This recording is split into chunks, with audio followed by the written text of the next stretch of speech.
Welcome to the Happiness Podcast. I'm Dr. Robert Puff.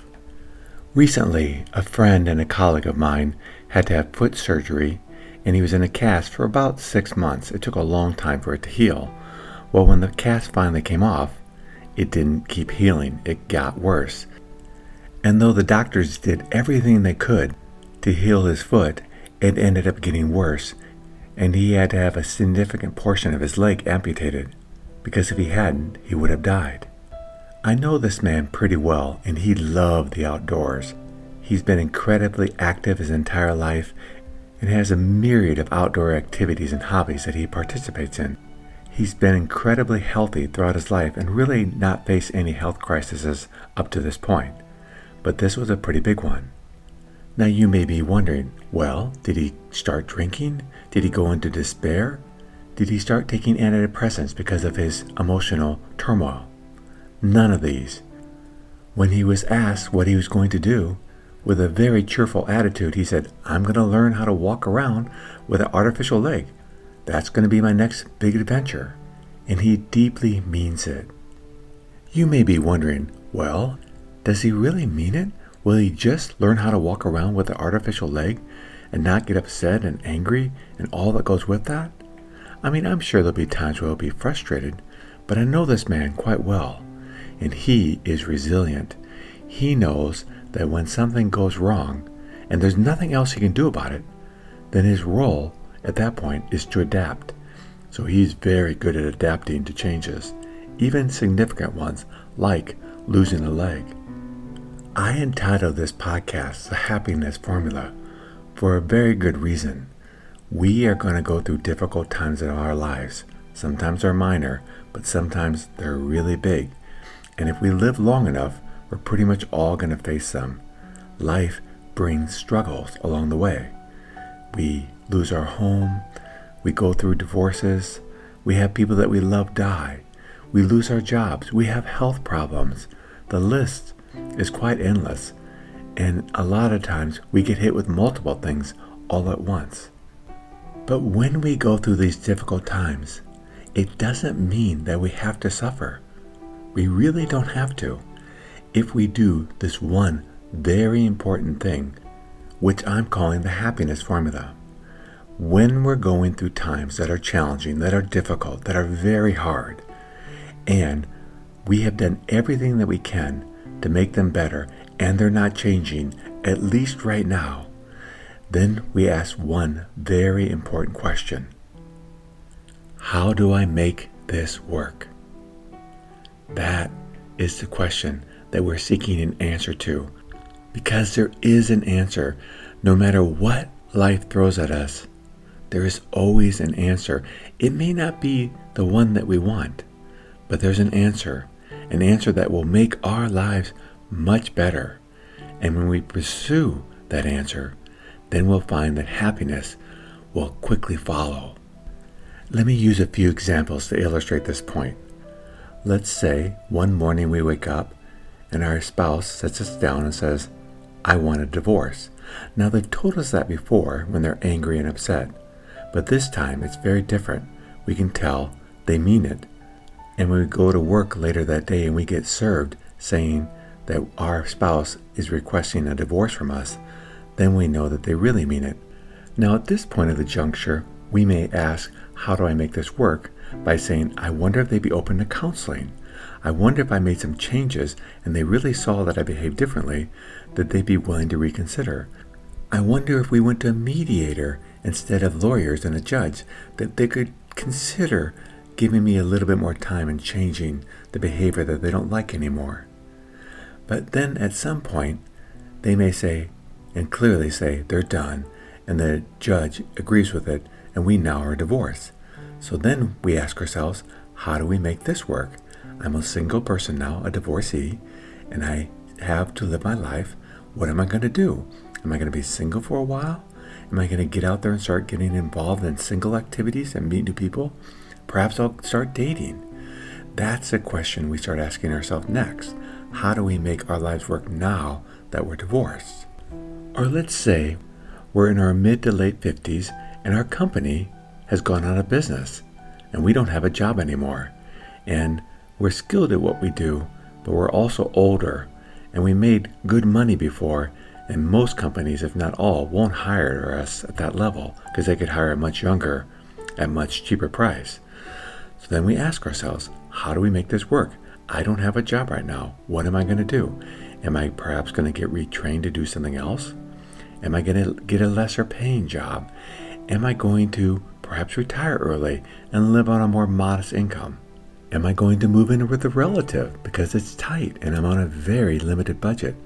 Or am I going to spend the next year or 2 or even 3 just keep trying to find a new job and perhaps move to a new city that will hire me because of my skill set? So do you see in both these examples, with the divorce and with the job loss, the person didn't do these types of things? Why is this happening to me? This is horrible. I hate this. I'm going to just give up. I'm going to start turning to booze or drugs or alcohol to numb myself. I'm going to start watching TV all day so I don't have to think about it. I'm going to, you fill in the blank. There's so many things we can do that are unhealthy, that won't make us happy and won't improve our lives. We fall into a state of depression, despair, anger. A lot of emotions can come when things change, and they're not for the better. But we have an option. When we have exhausted everything that we can do, then we need to ask this question: how do I make this work? Because there is always some way to make anything work. Anything. What's going to help us to find happiness in our lives no matter what is developing a very strong tenacity towards asking this question in all situations, period. When things aren't going well and we have exhausted what we can do at that moment, maybe tomorrow we can do something different, but at that moment, then we ask ourselves, how do I make this work? Maybe I just need to go for a run. Maybe I need to go down to the beach and watch the sunset.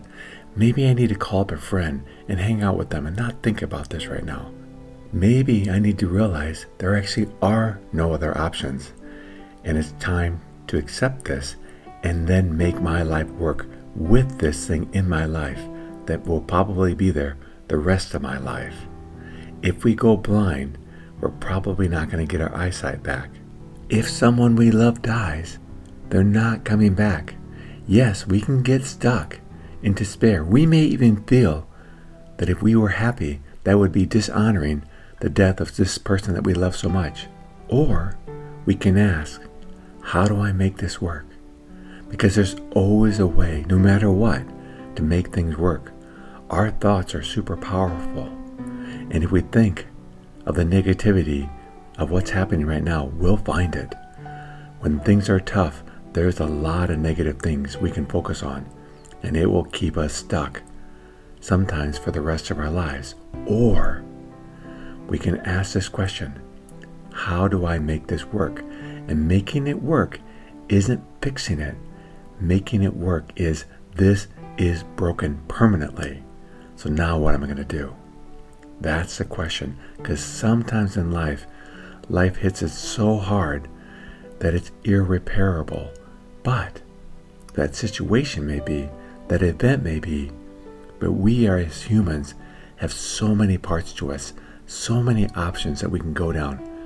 Because of our freedom, we can choose, no matter what, to have a beautiful life. No matter what's happening to us, there are always options available for us that will bring relief, that will create happiness and peace in our hearts. Our energy, our thoughts need to go in this direction. It's like we're on this quest, a quest for happiness. It's there. We just need to find the solution to our quest. We need to find the solution to this problem that seems so overwhelming and daunting right now, because there is a solution, and our quest is to find that solution. What am I going to do to make this work right now? What can I do to find equanimity and peace in my heart with this tragedy that I'm facing right now? There's always an option. If we don't give up, and if we put our energy towards this, we will find that happiness will shortly follow. But there's one crucial step in this happiness formula. And that's acceptance of what's happening. It doesn't mean we have to be glad about the thing that just happened to us. It doesn't mean that we have to give up if there's still options. But what it does mean is that if right now there's nothing we can do, then we accept what's happening. And secondly, if right now there is nothing we can ever do, then there is accepting what has happened. Like when my friend lost his leg, it's not going to grow back, but he had other options. If our spouse dies, if we're going through a divorce, there are other options. We can start doing more things with our friends. We can perhaps get in a new relationship and start over again. But what we have to do, if we want to find happiness, is we have to accept that that part of our life is over. And now we're on this new journey. And then we can move on. But so often, we fight what has happened. We don't want to let go of it. We think we have to hang on to it and be upset and angry. We can do that. Or we can numb ourselves to the pain. We can do that too. Or, if we want to embrace the happiness formula, then we have to accept that this did happen. And then ask the very next question, the most important question. How do I make this work? Because there is a way to make anything work, no matter what. Even when we have to face our own mortality, we can ask, how do we make this work? Do we go out screaming in pain with bitterness and anger for all that's happened and life being so unfair? Or do we take a deep breath and say, however long I've lived, thank you for this life. And if now I'm facing the end of it, I will do so gracefully, with equanimity, with joy. I've seen both. I've seen people put forth every effort possible to stay alive when there was no hope, and even when there were only a few minutes left of their life, they were still fighting and angry that they were dying. And I've seen others embrace death with peace and calm and thankfulness for the end of their journey and all that life had given them, and now they're ready for their next adventure.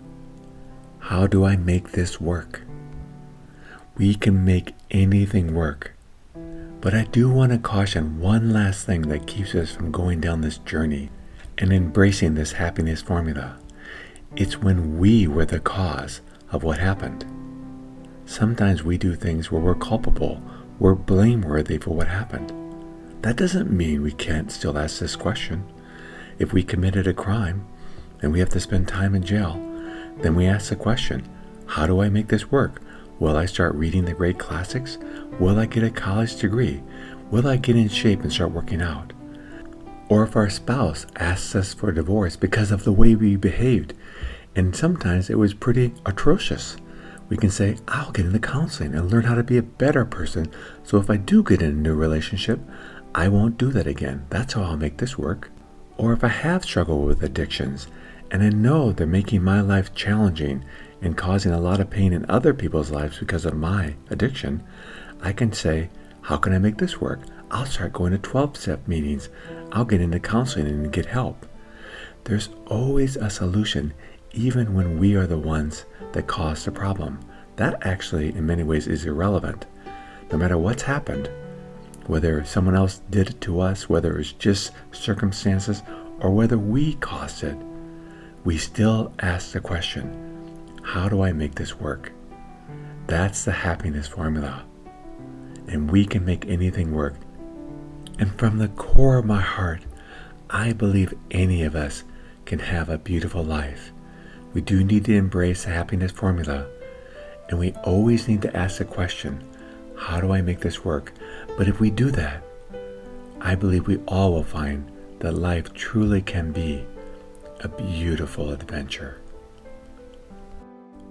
Thank you for joining me on the Happiness Podcast. If you'd like to learn more about the podcast, please go to happinesspodcast.org. And until next time, accept what is, love what is.